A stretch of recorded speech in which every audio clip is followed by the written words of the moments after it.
Thatgame.com, all the game you want and then some.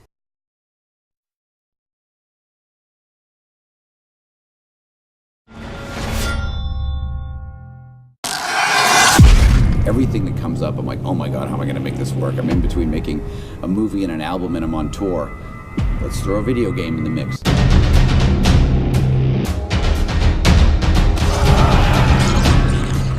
So when Assassin's Creed thing came up and it was all taking place during the French Revolution, I thought that was incredibly attractive because it is such a dark, weird time, yet so visually stunning that I thought, well, at first it seemed like an odd thing for a video game, but after getting deeper into it, I realized that it was perfect. Tony Moore will be, helping to imagine some of this, doing the storyboards and the layout art. I thought, well, he's fantastic, so that'll be a great combination. I'm Tony Moore, comic book illustrator. Most people know my work from The Walking Dead. It's definitely an awesome opportunity to get to work with, guys like Rob and Justin on a project that's got the profile of Assassin's Creed. And, the story itself is really fun because there's no shortage of things to noodle on or, kind of sink your teeth into as far as the subject matter goes. When Ubisoft first approached us about producing the project, they had a very specific outline of some key events that they wanted us to touch on that took place during the French Revolution. So we gave Rob a very specific sort of framework to work with him, but we gave him enough room that he could put his stamp on it and really, put some of his really brutal visualizations to the story. I would look at the reality of what went on in the French Revolution, the way things were done, and I just thought, it's not like there's tons of film footage of all this going down, other things could have happened, and I would just look at each situation and kind of put my own twist on it and thought, well, that probably could have happened, and this could have happened, or this could have looked like that. I had a lot of fun drawing, it's a simple frame, but King Louis XVI's severed head just laying on the ground, and you can see the kind of like ham steak of the neck. It was awesome because I could, lay it in and put all the details in there. And then when I hand it off to Justin, I don't have to worry that it's going to get misinterpreted because he's probably the one other person I could hand it to who also knows what the cross-section of a human neck looks like. The way that Tony works, it's completely different than the way that I do my layouts. Doing all the detail shots where it's super close-ups of, like a knife in an eye or a severed head or just something spurting out of something. It's really fun.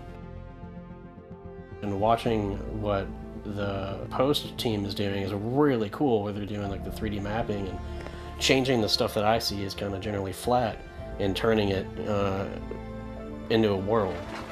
What I love about Tony Moore's artwork is it's so expressive and intense, and he takes you into these situations that are so fun to animate because the characters almost will themselves to life. Kyle from New Science really wanted to see how far we could push the envelope, so we developed some new techniques to bringing the characters and environments to life in an organic way that was true to the original art. Really what brought the whole story together was Fyodor, the actor who played the executioner. When we first heard his voice, we really knew that he was the executioner, like he was our guy. He went into a studio in Paris and just delivered just the most incredible performance. No longer would we be left to die. We formed a National Assembly for the Third Estate. Our first step in the fight for independence. The sound for this story required it to carry a good amount of the storytelling.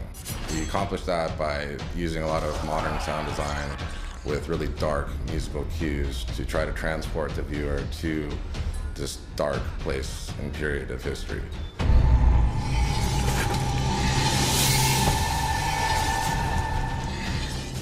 I think that's probably quintessentially Rob is that juxtaposition of sexiness and just gross. And it's what makes his stuff all work. I think it's probably what's made it work, in his music videos since the beginning and now his movies and stuff too. I got aware of the materials and looked at it. I got, interested and inspired and wanted to be part of it. And once my brain clicks in to be part of something, then I kind of have to do it. It's just outside of the realm of what I usually do, like just enough that it's challenging, which keeps it engaging. And in that aspect, it's been a load of fun and probably one of the coolest games I've ever gotten to work on.